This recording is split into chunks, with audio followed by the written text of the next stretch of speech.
Assalamualaikum warahmatullahi wabarakatuh. Salam sehat bagi semua.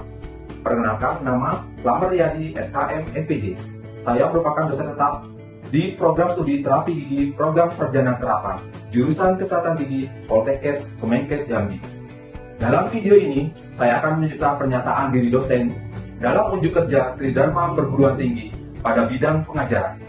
Salah satu mata kuliah yang saya ampu adalah mata kuliah Media Komunikasi 2. Dalam video ini, saya akan menjelaskan beberapa hal mengenai mata kuliah Media Komunikasi 2 yang terdiri dari deskripsi mata kuliah, capaian pembelajaran, materi perkuliahan, sistem pembelajaran, metode pembelajaran, serta interaksi dosen dan mahasiswa melalui DAA atau Delivery, Interaction, and Assessment, di mana mata kuliah saya ampu ini dalam pengajaran yang berbobot 2 SKS yang terdiri dari 1 SKS teori dan 1 SKS praktik. Deskripsi mata kuliah Media Komunikasi 2. Mata kuliah ini merupakan mata kuliah dan terdiri dari teori dan praktik yang diharapkan mahasiswa mampu memahami konsep dasar perencanaan, pembuatan, dan penggunaan media dalam melakukan komunikasi keperawatan gigi, terutama dalam pendidikan kesehatan gigi. Adapun capaian pembelajaran mata kuliah Media Komunikasi 2. Yang pertama, mahasiswa memahami tentang teori dasar media komunikasi. Yang kedua, memahami perencanaan desain media komunikasi visual yang digunakan untuk promosi kesehatan gigi dan mulut, seperti poster, flipchart, cerpen, modul, dan video pembelajaran. Yang ketiga, mampu memahami media visual yang diproyeksikan dan jenis-jenis media visual yang diproyeksikan. Adapun capaian pembelajaran mata kuliah Media Komunikasi 2. Yang pertama, mahasiswa memahami tentang teori dasar media komunikasi. Yang kedua, memahami perencanaan desain media komunikasi visual yang digunakan untuk promosi kesehatan gigi, seperti media poster, flipchart, cerpen, modul, dan video pembelajaran. Yang ketiga, mampu memahami media visual yang diproyeksikan dan jenis-jenis media visual yang diproyeksikan. Setelah mengikuti mata kuliah Media Komunikasi 2 ini, mahasiswa diharapkan 1. Memahami teori dasar media komunikasi. Yang kedua, memahami macam-macam media komunikasi. Yang ketiga, mampu merencanakan atau mendesain media komunikasi visual yang digunakan untuk pendidikan promosi kesehatan gigi. Yang keempat, mampu memproduksi media komunikasi yang digunakan untuk pendidikan promosi kesehatan gigi. Yang kelima, mampu memanfaatkan media komunikasi dalam pendidikan promosi kesehatan gigi. Untuk mencapai learning outcome mata kuliah Media Komunikasi 2, maka bahan kajian materi yang dipilih meliputi 1. Perencanaan atau desain media komunikasi visual yang digunakan untuk promosi kesehatan gigi, seperti poster, media flipchart, media cerpen, modul, dan video pembelajaran. Yang kedua, pengertian dan jenis-jenis media visual yang diproyeksikan. Yang ketiga, perkembangan media yang diproyeksikan, slide proyektor, sampai dengan yang terkini. Yang keempat, jenis film dalam media pembelajaran. Yang kelima, radio dan televisi. Yang keenam, media sosial. Yang ketujuh, internet. Yang kedelapan, penggunaan multimedia komputer dalam proses pembelajaran. Yang kesembilan, macam-macam pemotretan dalam pembelajaran. Sistem pembelajaran pada mata kuliah ini berfokus pada student-centered learning. Di awal pertemuan dilakukan review pembelajaran yang dimana fungsinya untuk mengingat kembali materi-materi pembelajaran sebelumnya sebelum memasuki materi selanjutnya. Pembelajaran di kelas ini melalui kuliah interaktif, ceramah, small group discussion, simulasi, dan refleksi. Untuk small group discussion, saya membagi penugasan kepada mahasiswa untuk beberapa topik untuk mencari literatur baik secara perpustakaan maupun secara online, yang nantinya topik-topik itu akan dipresentasikan dan didiskusikan di kelas. Dengan membuat makalah, maka diharapkan mahasiswa berperan aktif dalam proses pembelajaran. Makalah dipresentasikan dan disertai diskusi tanya-jawab sebagai bentuk interaktif antara dosen dan mahasiswa dan sesama mahasiswa. Tugas yang diberikan penilaian dengan 1. Kualitas makalah atau hasil kajian 20%, dan 2. Ketepatan isi dan kelengkapan referensi 20%. 3. Kualitas penggunaan bahasa 10%. Dan keempat, kualitas presensi atau visual dan oral 20%. 5. Kemampuan komunikasi dan menjawab pertanyaan 20%. Dan yang terakhir, keenam, kerjasama, etika, dan kejujuran 10%. Selain perkuliahan tatap muka atau luring, Saya juga menjalankan perkuliahan secara daring melalui saluran komunikasi yang saya gunakan, yaitu Zoom Meeting atau Google Meet. Bentuk interaksi yang lain juga dengan menggunakan WhatsApp Group kelas untuk diskusi terkait dengan penugasan yang belum jelas dan bisa ditanyakan dalam WhatsApp Group. Pelaksanaan asesmen dalam pembelajaran ini, untuk asesmen dilakukan di tengah semester atau UTS dan yang di akhir semester atau UAS, ditambah dengan nilai penugasan, kehadiran, dan sikap. Selanjutnya, saya akan menampilkan proses pengajaran yang saya lakukan di kelas secara tatap muka langsung di kelas. Selamat menyaksikan.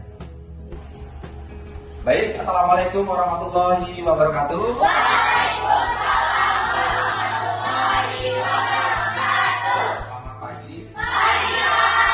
Apa kabar kalian?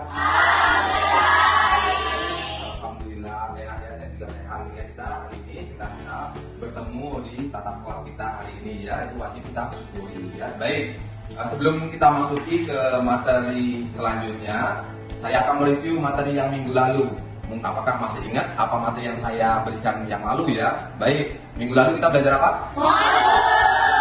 Masih ingat ya? Coba, apa itu modul? Ada yang masih ingat? Iya, silakan. Baik, modul merupakan serangkaian bahan pembelajaran yang dalamnya membuat komponen dan petunjuk yang jelas yang disusun secara rapi sehingga itu bisa menjadi pedoman dalam pembelajaran mahasiswa. Wah, bagus ya.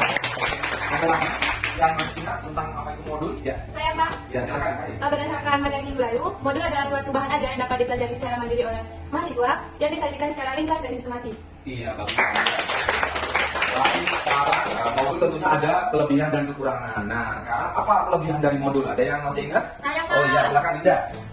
Keuntungan dari modul yaitu untuk mempermudah tenaga pendidik ataupun dosen dalam menyampaikan materi kepada mahasiswa Pak. Jadi materi dapat tersusun secara logis, sistematis, dan terstruktur. Nah, bagi mahasiswa itu membantu dan menjadikan bahan untuk eksplor materi yang telah dipelajari dan telah diberikan oleh dosen. Oh iya.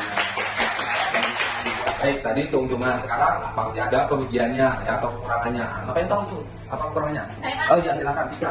Di mana modul perlu penjelasan dari pemateri karena dalam penguasaan materi pelajaran tidak bisa hanya dengan belajar secara mandiri untuk memahami modul tersebut, seperti contohnya tentang modul tentang kesehatan gigi dan mulut tidak bisa hanya dipahami dengan cara membaca modul saja, tapi tentunya perlu penjelasan dari pemateri untuk memahami modul tersebut.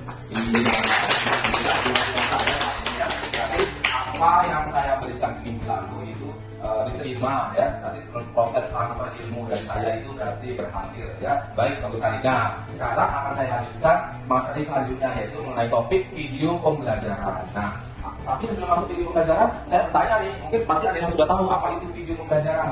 Ya Pak, jadi media pembelajaran video itu adalah media yang digunakan untuk menyampaikan informasi dan tentunya dapat dijangkau orang banyak dan juga menghemat waktu. Oh iya, bagus sekali ya. Baik, ya, selanjutnya kita akan masuki ya materi kita hari ini tentang video pembelajaran. Nah, apa itu video pembelajaran? Bisa kita lihat di sini. Ada beberapa pengertian dari pakar-pakar tentang media pembelajaran. Yang pertama itu Purnama ya. Di Bapak Purnama menjelaskan bahwa video itu adalah suatu bentuk teknologi untuk merekam, menangkap maupun memproses dan memtransmisikan tentang menghasilkan gambar yang bisa bergerak ya. Ini materi ini tentang pengertian ini bisa belajar saja ya. Kemudian selanjutnya ada menurut saya Iriana itu media yang menjadikan audio visual yang berisi pesan-pesan pembelajaran baik berisi konsep, prinsip, prosedur, teori aplikasi pengetahuan atau membantu pemahaman terhadap suatu materi pembelajaran. Nah, ada lagi menurut Sungkono. Nah, itu yaitu bahan pembelajaran dikemas melalui pita video dan dapat dilihat secara atau melalui video atau VCD player yang dibuka dengan monitor televisi atau LCD ya. Baik. Ini pengertian ini bisa kalian baca saja ya. Pengertiannya sekarang itu tentunya video itu ada keuntungan dan kerugian. Sekarang keuntungannya dulu, video itu apa keuntungannya? Yang pertama adalah mengatasi jarak dan waktu. Nah, apa itu mengatasi jarak dan waktu? Yaitu berarti apa yang terjadi di luar sana, bahkan di negara sana, di kutub, di mana ada di Jerman mungkin atau di mana Arab Saudi, kita bisa melihat juga kejadian itu yang melalui rekaman video. Nah, itu yang hebatnya ya. Jadi tidak ada batasan jarak dan waktu. Bahkan kejadian yang terjadi hari ini bisa kita saksikan juga pada hari ini juga ya. Ada mungkin kalian ada yang suka live streaming ya di TikTok mungkin apa di IG ya seperti itu. Nah, yang kedua mampu menggambarkan peristiwa masa lalu secara realistis. Jadi mungkin kejadian yang kita tidak mengalami, kita bisa melihat contohnya apa? Film-film dokumenter ya tentang perjuangan supaya kita semua menghargai para pejuang. Itu tahu misalnya tentang film-film di masa yang lalu misalnya seperti itu.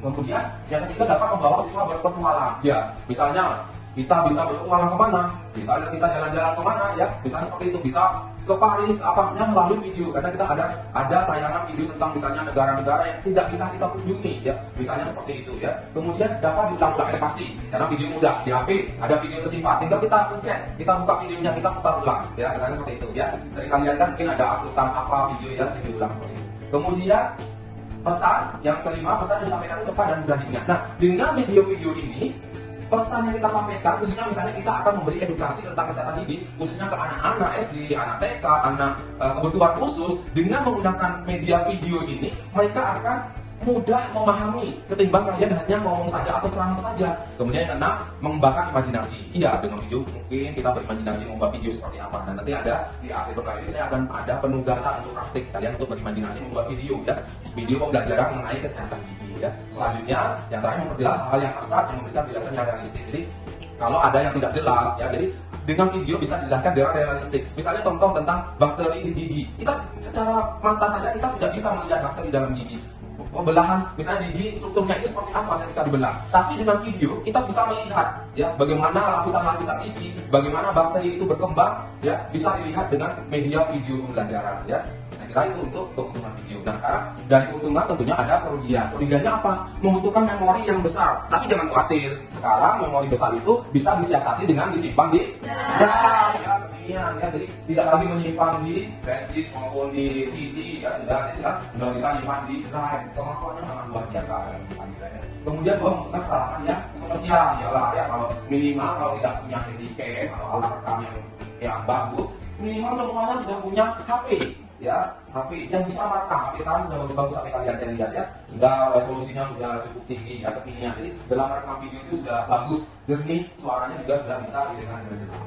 Selanjutnya penayangan, kemudian yang ketiga adalah penayangannya juga dari peralatan seperti video player, kemudian LCD ya. Jadi kalau membuat video menayangkan misalnya ada audionya banyak untuk kelompok besar misalnya. Nah itu misalnya audionya kalian penyuluhan di suatu sekolah yang dikumpulkan, nah itu perlu audio dan layar misalnya. Nah itu perlu. Nah jadi kalau itu berarti kalian perlu listrik ya, tapi berarti kekurangan dari video ini kalau untuk ditayangkan menggunakan media lain dengan LCD berarti butuh listrik. Kalau di bawah daerah tidak ada listrik berarti kita tidak bisa memutar video itu ya, itu adalah salah satu kekurangan dari video ini.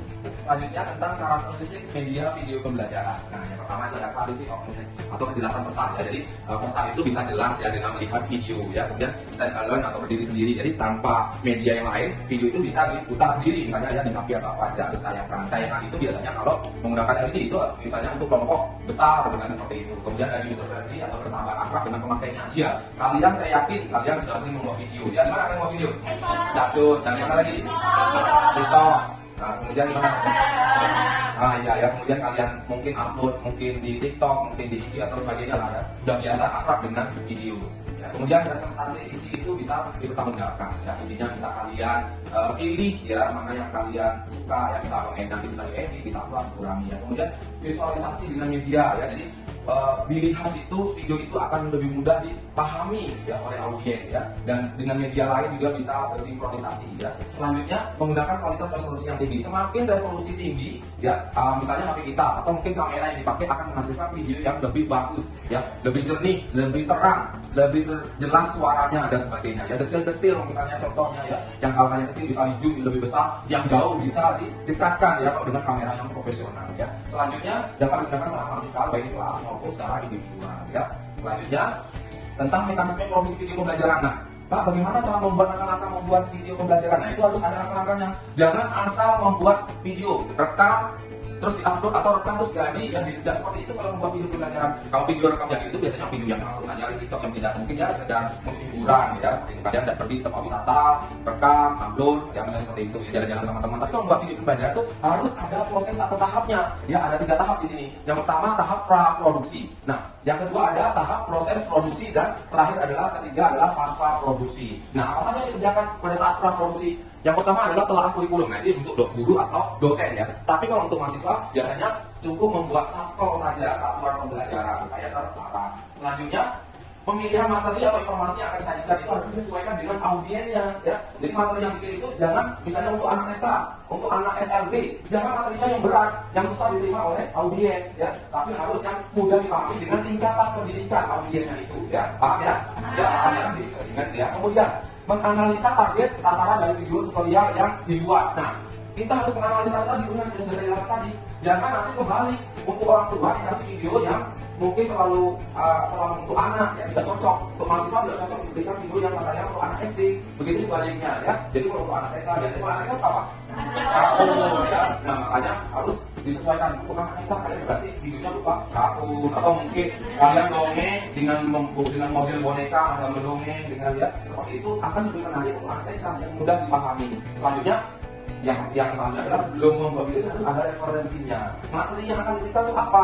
Jangan asal berbicara saja, tapi tidak sesuai dengan teori ya. Nanti bingung audiennya ya, kok berbeda dengan yang pernah saya dengar, misalnya seperti itu ya. Jadi harus sesuai dengan teorinya ya, referensi yang terkait. Misalnya kalian video tentang apa? Tentang kalkulus, karang gigi. Nah, harus ada referensi buku mengenai kalkulus yang dibaca ya di situ.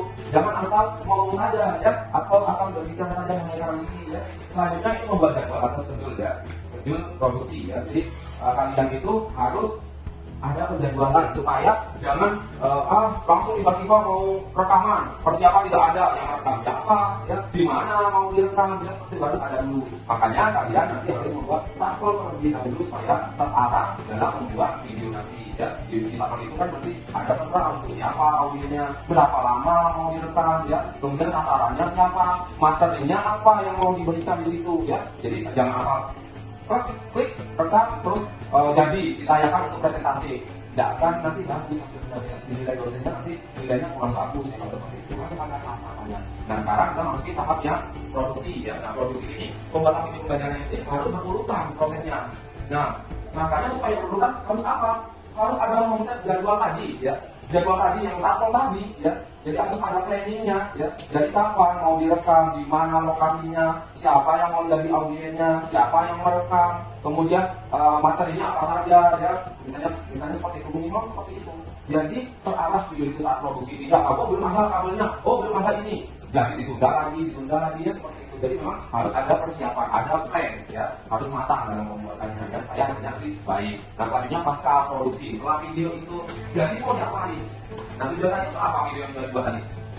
Untuk pembelajaran, ya untuk pembelajaran, untuk audien nanti kalau kalian mau turun misalnya kemana? Ke SD, misalnya yang mana? Kalau tujuan kalian ya, misalnya ke SLB, kebutuhan khusus ya, jadi tujuannya kemana? Setelah itu nanti video itu bisa dipublikasi ya, publikasi misalnya di YouTube pribadi kalian, bisa dilihat masyarakat. Tapi dalam mengupload di YouTube kalian juga harus memahami batasan-batasan. Kalian tidak boleh mengambil video orang, mengisi video dengan musik yang punya hak orang, paten orang, nanti kena hak cipta ya. Jadi harus menggunakannya ya tidak terkena hak cipta itu ya kalau mengisi-mengisinya itu harus paham ya itu ya. Kemudian disimpan. Kalau sekarang tadi sudah saya jelaskan di atas di awal ya bahwa kalau menyimpan kalau sekarang tidak perlu susah membutuhkan pensil atau habis atau bagaimana, kita sudah bisa menyimpan video hasil video kita itu banyak bisa menyimpannya itu di drive ya, bisa simpan dan suatu saat bila dibutuhkan bisa ditampilkan kembali dan tersimpan di situ. Ya. Kalau rekor kita naas, misalnya kecurian, nah kita kalau sudah disimpan di drive itu akan ada, kita bisa panggil di mana saja. Ya itulah keuntungannya menyimpan di drive ya, seperti itu. Kemudian setelah apa produksi, ada tujuan penggunaan media video dalam pembelajaran. Yang pertama ada tujuan kognitif. Ini dapat mengembangkan kemampuan kognitif yang menyangkut kemampuan mengenali balik kemampuan pemeriksaan rasa dalam kaderisasi seseorang ya. Yang kedua adalah tujuan afektif, di mana tujuan ini adalah dapat menjadi media yang sampai dalam pengaruhi sikap dan emosi. Ya, coba pernah nggak kalian melihat apa yang sendiri terbawa emosi kalian terbawa oleh suatu situasi.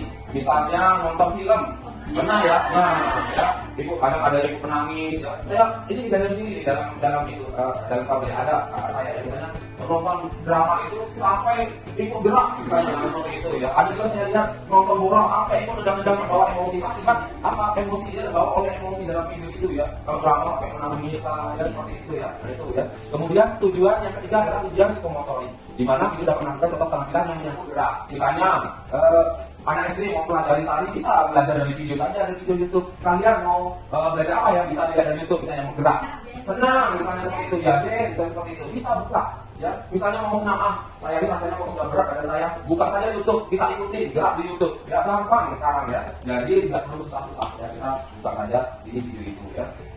Oke, sebelum saya akhir materi kita hari ini, apakah materi yang saya jelaskan tadi jelas? Bisa diterima? Bisa. Tapi saya yakin pasti ada yang ingin bertanya nih. Apakah ada yang ingin bertanya? Ya silakan sih. Tadi dijelaskan sebelum membuat video pembelajaran harus dilakukan perencanaan pembuatan sampel. Kenapa begitu? Oh ya, pertanyaan yang sangat bagus sekali ya. Ya benar, ya memang pentingnya membuat satpol sebelum membuat sebuah video pembelajaran supaya apa tadi?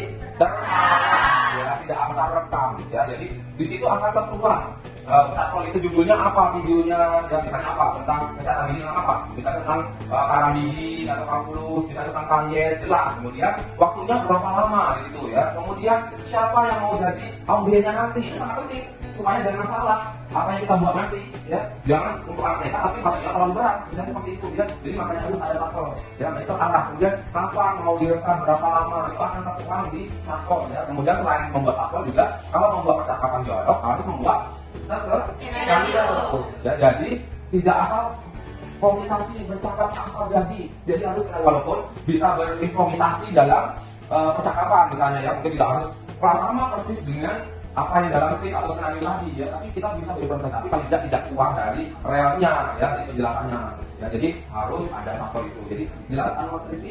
Tidak ada yang bertanya lagi? Tidak ada ya. Baik, kalau tidak ada, saya ada penugasan praktikum kita. Kalian saya berikan tugas untuk membuat rancangan sebuah video pembelajaran dengan topik kesehatan gigi. Kalian pilih saja apa itu, mungkin tentang karang gigi, karies, tentang dental flap, tentang macam-macam bentuk gigi, boleh apa saja ya. Kemudian mungkin pemeliharaan kesehatan gigi. Ya. Jangan lupa dibuat apa tadi? Satpolnya supaya apa? Videonya dan dibuat juga kalau ada absen materinya ya, jangan lupa. Baik, kalau tidak ada pertanyaan lagi, saya cukupkan pertemuan kita hari ini dan kita bersama besok di praktikum ya, di ruang media komunikasi. Semoga apa yang ditugaskan ini sudah bisa dibuat di rumah ya, dikerjakan dengan sebaik-baiknya. Nanti kita cek ya apa yang mungkin ada kurang, nanti kita cek di praktikum ya. Baik, tapi sebelum diakhiri saya ada kata-kata bijak ya, mungkin yang perlu sedikit spirit untuk kalian ya, bahwa tetaplah berbuat baik walaupun ada yang tidak baik dengan kalian. Andai kata kalian belum banyak bertemu dengan orang baik, tambahlah orang baik itu dengan kalian. Iya. Dan saya cukupkan pertemuan ini. Semoga kalian selalu diberikan kesehatan dan sehingga bisa beraktivitas seperti biasa ya. Dan saya akhiri. Wassalamualaikum warahmatullahi wabarakatuh. Waalaikumsalam warahmatullahi wabarakatuh. Terima kasih, Pak. Assalamualaikum warahmatullahi wabarakatuh. Waalaikumsalam warahmatullahi wabarakatuh. Selamat siang. Siang, Pak. Kita ketemu siang ini dalam praktikum media komunikasi ya. Mudah-mudahan apa yang ditugaskan waktu teori kemarin sudah dikerjakan. Sudah dikerjakan tugasnya? Sudah. Nanti kita konsul ya masing-masing kelompok. Baik, sebelum kita mulai konsultasi nanti tentang satpolnya, ada baiknya saya contohkan ada video pembelajaran saya dan tim untuk penelitian ya. Bisa kita lihat sama-sama dulu. Mungkin dengan video ini kalian bisa terinspirasi ya. Ya ini untuk anak tunarungu ya, di SLB tunarungu.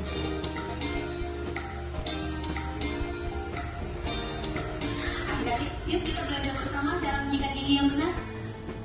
Pertama-tama, siapkan sikat gigi dan pasta yang mengandung flor. Berkumur-kumur dengan air bersih sebelum menyikat gigi. Sikatlah gigi pada permukaan pipi pada sebelah kiri dengan gerakan melingkar.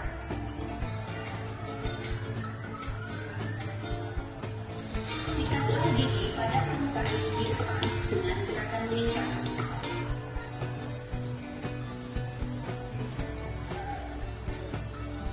Menyikat gigi pada permukaan pipi sebelah kanan dengan gerakan melingkar.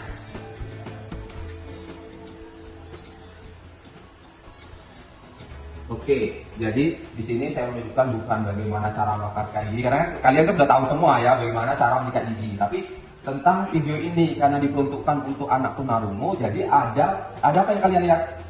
Bahasa isyarat. Jadi ada video kecil yang penerjemah memakai bahasa isyarat. Jadi mungkin nanti kalian mau membuat apa saja, nanti silakan edukasinya, mau untuk anak SLB sesuai dengan prodi terapi gigi boleh, mau anak TK boleh, anak SD boleh ya. Jadi tidak harus ke SLB saja ya. Jadi saya mau cek dulu tugas satpolnya. Tugas kelompok 1 ya, silakan konsultasikan ke depan ya. saya lihat nanti saya koreksi dulu ya. Bawa tugasnya ya. Mungkin bisa berdua biar ada yang mendengar nanti. Oke.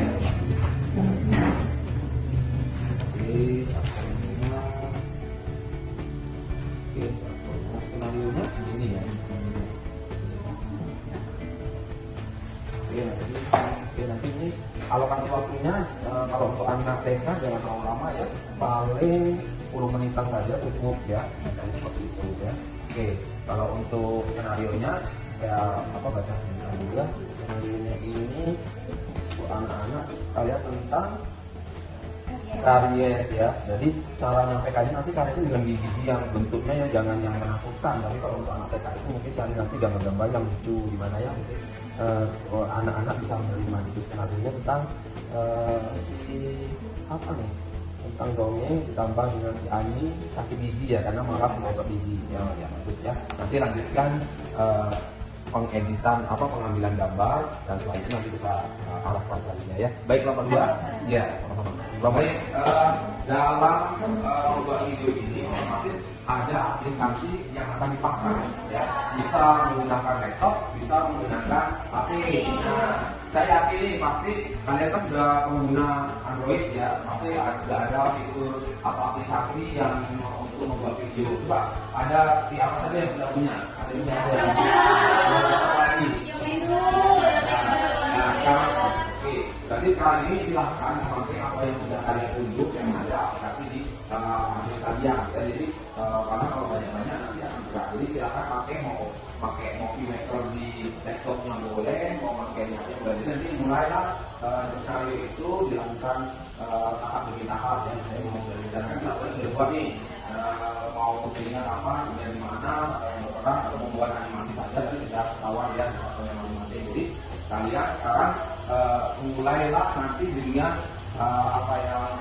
dengan aplikasi tadi kalian sudah mulai mengedit ya, jadi mengambil apa, ditentukan kelompok. Kalau yang berperan sendiri berarti sudah harus berperan sebagai apa nanti itu dijalankan. Jadi kalian memang harus bisa menjelaskan di situ ya dengan cara kalian ya. Kemudian kalau buat animasi berarti orang animasi selanjutnya sambil berjalan waktu akan kita koreksi ya, biasa di AP-nya masing-masing juga dicek masih bisa aktif atau enggak dengan aplikasi yang kalian mau pakai itu. Setelah itu nanti kita jadikan untuk memulai memilih slide-nya seperti apa yang akan kalian ambil ya. Kalau yang sudah tersedia misalnya tinggal ambil saja, biasa gimana? Ya, sudah banyak sekali template yang sudah ada yang sudah, tapi kita sesuaikan ya, tidak semuanya bisa dipakai ya. Jadi harus disesuaikan dengan siapa sasarannya tadi, masih ingat dengan teorinya? Siapa sasarannya, siapa audiennya ya. Jadi tidak semuanya pantas atau cocok ya, jadi memang harus disesuaikan. Setelah itu kalian olah waktunya, nggak usah lama-lama. Kalau untuk anak TK ini cukup 10 menit, 12 menit itu sudah cukup ya mempraktikkan. Nanti dikerjakan selanjutnya di rumah pengambilan shoot videonya. Kalau ada kendala kita berkomunikasi baik di WhatsApp group, boleh bertanya langsung juga boleh, telepon saya boleh, atau chat saya boleh ya. Kalau ada kendalanya apa nanti kemudian setelah penggabungan bisa dicek mana yang kurang, mana yang lebih ya, perlu nanti dikonsultasikan ya. Yang jelas etika dalam pengambilan video itu harus diingat. Tadi kalau ada isian background musik, jangan sampai mengambil musik yang hak cipta ya, nanti ketika diupload di YouTube kena hak cipta, nanti nggak boleh. Jadi itu harus diperhatikan. Kemudian jangan mengandung unsur sara dan apalagi pornografi dan sebagainya. Saya yakin lah dengan kalian sudah paham yang hal seperti itu, dan saya anggap pertemuan kita hari ini cukup. Tapi sebelumnya saya mau tanya, mungkin ada yang belum jelas? Sudah jelas semua ya? Ya, tugasnya sudah jelas ke kelompok. Jangan yang kerja satu saja, kerjalah kolaboratif. Jadi maksudnya kerjasama yang baik, jangan satu orang dua orang yang bekerja, tapi silakan ayo ini bagian ini bagi berperan semua. Jadi merasa nanti semuanya kebagian ya, seperti itu. Oke, baik. Kalau tidak ada pertanyaan lagi, saya kirimkan paket kita hari ini. Semoga sukses buat kalian semua. Ya, ketemu lagi, kita sama-sama berbicara, ketemu lagi di minggu yang akan datang. Baik, dan saya itu